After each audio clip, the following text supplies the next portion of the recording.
अल्मोड़ा पिथौरागढ़ लोकसभा में नियमित हवाई सेवा का मुद्दा जोर पकड़ रहा है। कांग्रेस जहां इस मुद्दे के सहारे अपने हक की बात करने में जुटी है, तो वहीं बीजेपी के लिए नैनी सैनी से हवाई उड़ान गले की फांस बनती जा रही है। कहते हैं चुनाव में गड़े मुर्दे भी निकाले जाते हैं। ऐसे में पिथौरागढ़ के नैनी सैनी एयरपोर्ट से नियमित हवाई सेवा का मुद्दा ना गरमाए, भला ऐसा कैसे हो सकता है। 18 जनवरी को नैनी सैनी एयरपोर्ट से नियमित हवाई सेवा का आगाज हुआ था, लेकिन 9 फरवरी से ये हवाई सेवा पूरी तरह से बंद है। हेरिटेज एविएशन का जहाज खराब होने के बाद करीब 1700 यात्रियों के टिकट कैंसिल हुए। मात्र 3 महीने में 1700 से ज्यादा यात्रियों के टिकट कैंसिल करने में हेरिटेज एविएशन ने नया रिकॉर्ड भी कायम कर लिया। ऐसे में लोकसभा चुनाव में कांग्रेस इस मुद्दे को जमकर भुनाने में लगी है। ऐसा नहीं है कि इस मुद्दे की गर्माहट से सरकार अनजान है। मोदी सरकार और यहाँ के स्थानीय मंत्री ने भी, दोनों मंत्रियों डबल इंजनों ने हमारे साथ पिथौरागढ़ की जनता के साथ एक तरह धोखा ही किया। 2014 में चुनाव से ठीक पूर्व 1 दिन 2 दिन मंत्री विमान लेकर के आ गए। इस बार भी यही हुआ। पिथौरागढ़ में हुई गृह मंत्री राजनाथ सिंह की रैली में सीएम त्रिवेंद्र रावत भी इस मुद्दे पर बेचैन नजर आए। चुनावी अखाड़े में लगातार तूल पकड़ रहे इस मुद्दे को थामने की भाजपा पूरी जुगत कर रही है। कभी सरकार इसके लिए हवाई जहाजों की कमी का हवाला दे रही है, तो कभी पार्टी नेता इसे चुनाव के बाद फिर से शुरू करने का दावा कर रहे हैं। कांग्रेस के पास कोई मुद्दा नहीं रह गया है, उसको कुछ दिखता भी नहीं है, ऐसा लगता है। सभी के ध्यान में है, नैनी सैनी से उड़ान भी भरी हवाई जहाज़ों ने, हमारे पैसेंजर भी गए। दुर्भाग्य से जहाज ठीक नहीं था, कुछ उसमें टेक्निकल प्रॉब्लम के कारण। 11 अप्रैल को होने वाले मतदान में हवाई सेवा का मुद्दा क्या असर डालेगा, ये तो 23 मई को ही पता चलेगा। लेकिन इतना तय है कि कांग्रेस इस मुद्दे की तपिश में जमकर चुनावी रोटियां सेक रही है। ये और बात है कि कांग्रेस भी विधानसभा चुनाव से ठीक पहले नियमित सेवा के नाम पर बीजेपी की ही राह पर चली थी। न्यूज़ 18 के लिए पिथौरागढ़ से विजयवर्धन उप्रेती की रिपोर्ट। हरिद्वार संसदीय सीट पर बीजेपी प्रत्याशी रमेश पोखरियाल निशंक के समर्थन में महिला मोर्चा ने विशाल बाइक रैली निकाली। इसका नेतृत्व निशंक की बेटी आरुषि कर रही थी, जिसमें बड़ी संख्या में महिलाएं स्कूटर मोटरसाइकिल पर सवार होकर निकली। बाइक रैली का प्रतिनिधित्व आरुषि पोखरियाल निशंक ने किया, तो अपने पिता के लिए वोट मांगने के लिए ये बाइक रैली निकाली गई।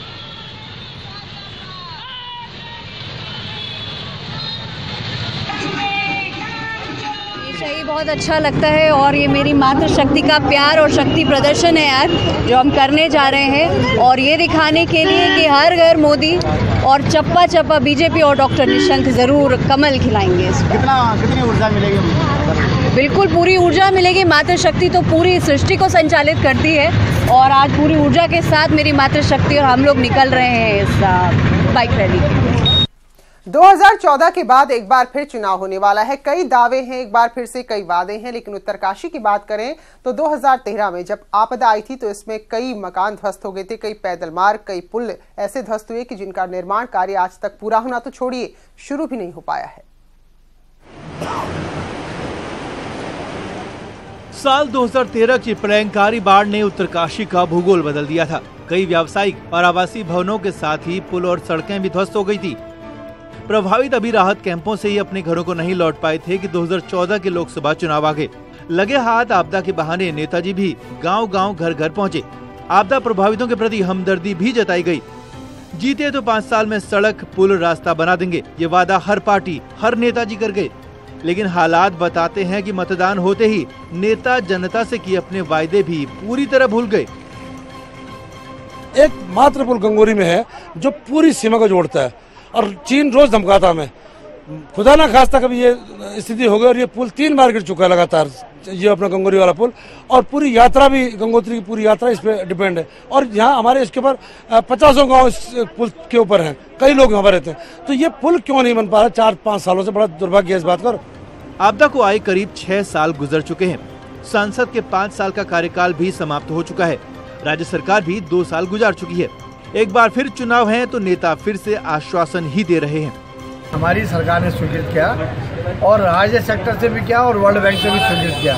और हम अब इसकी डीपीआर बन रही है। डीपीआर बनते ही जो है इसके जो है आचार संहिता खत्म होने के बाद इसके टेंडर लगेंगे और काम शुरू हो जाएगा। मैं ये कहूँगी कि जो काम हम लोग ने कंप्लीट नहीं हो पाए हैं, हम उस काम को कंप्लीट करेंगे पहला और फिर उसके आगे बढ़ेंगे, जो व्हाटएवर काम इज नेसेसरी।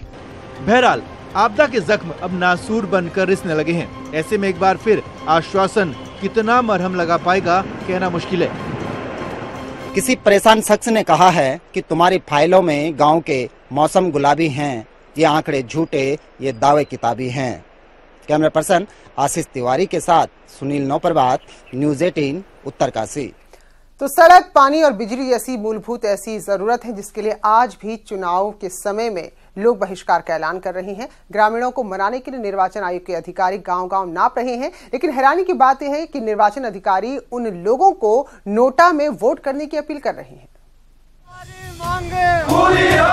आजादी के 7 दशक बाद भी उत्तराखंड के लोग बिजली, पानी और सड़क जैसी मूलभूत जरूरतों को तरस रहे हैं और यही वजह है कि कई जगहों पर ग्रामीणों ने चुनाव बहिष्कार का ऐलान कर दिया है। मगर अब चुनाव में मतदान प्रतिशत बढ़ाने की कवायद में जुटा निर्वाचन आयोग ग्रामीणों के पास पहुंच रहा है और वोटिंग की अपील कर रहा है। लेकिन हैरानी की बात यह है कि चुनाव आयोग नोटा की अपील कर रहा है। हम कोशिश कर रहे हैं, इसीलिए हम लोग आए हुए हैं कि वोट को बहिष्कार न करें। अगर इनको लगता है कि कोई काम नहीं कर रहा है तो नोटा का भी ऑप्शन इनको बताया गया कि आप नोटा का ऑप्शन है, आप उसको भी अपनी जो आक्रोश है उसको व्यक्त कर सकते हैं। एसडीएम साहब कह रहे हैं कि आप जो नोटा का प्रयोग करें, हम क्यों नोटा का करें? जनता को बहका रहे हैं कि नोटा का प्रयोग करें, अधिकारी कह रहे हैं हमको नोटा का प्रयोग करें। बताओ, ये बड़ी दुर्भाग्य है। ये निर्वाचन आयोग का भी मानना है कि वो वोटर्स को जागरूक करने के लिए अभियान चला रहे हैं, लेकिन नोटा को लेकर आयोग की क्या दलील है ये भी सुनिए। वोटिंग के बारे में लोग का बताते हैं, उसका महत्व के बारे में भी बताते हैं। इसमें एक नोटा का भी ऑप्शन रहता है, उसके बारे में भी हम लोग को जानकारी देते हैं। लोकतंत्र में वोट सबसे बड़ा अधिकार है, लेकिन इलाके में विकास न होने से नाराज लोग वोटिंग का बहिष्कार कर रहे हैं तो हुक्मरानों पर सवाल खड़ा होता है। और अब चुनाव आयोग सिर्फ वोटिंग प्रतिशत बढ़ाने के लिए नोटा की पैरवी कर रहे हैं तो सवाल आयोग पर भी है। देहरादून से न्यूज़ 18 के लिए सत्येंद्र बर्तवाल की रिपोर्ट। और वहीं चमोली की बात करें तो यहाँ के ग्रामीण चुनाव बहिष्कार से एक कदम आगे निकल गए हैं। यहाँ मूलभूत जरूरत को लेकर ग्रामीण पहले ही मतदान का बहिष्कार कर चुके थे, लेकिन अब इन गांव में पोस्टर लग चुके हैं कि राजनीतिक दल के लोग इस गांव में ना, यानी कि अब ये नहीं चाहते कि कोई झूठा प्रचार करने, झूठा वादा करने इनके गाँव की सीमा पर पहुंचे। बहुत पिछड़ा हुआ गाँव है हमारा, सबसे दूर रूपकुंड से थोड़ी दूराई पे पड़ता है। रोड नहीं है हमारे यहाँ। जब कोई आदमी बीमार होता है तो कंधों में बोक के हम तीसरे दिन में घाट पहुँच पाते हैं और हम बहुत इस स्थिति पे हैं वहाँ की एक जीना ही बेकार है हमारा। हाँ सर, बिल्कुल। अगर हमारी मांगें पूरी नहीं हो, हम वोट थोड़ा से ऊपर हम किसी को आने में नहीं देंगे। आगे की रोड बन सके, क्योंकि दुमक एक्चुअली बहुत ही ज़्यादा इंटीरियर गांव है, वहाँ रोड पहुँचना बहुत ज़रूरी है। ये बात प्रशासन जानता भी और हम मानते भी हैं।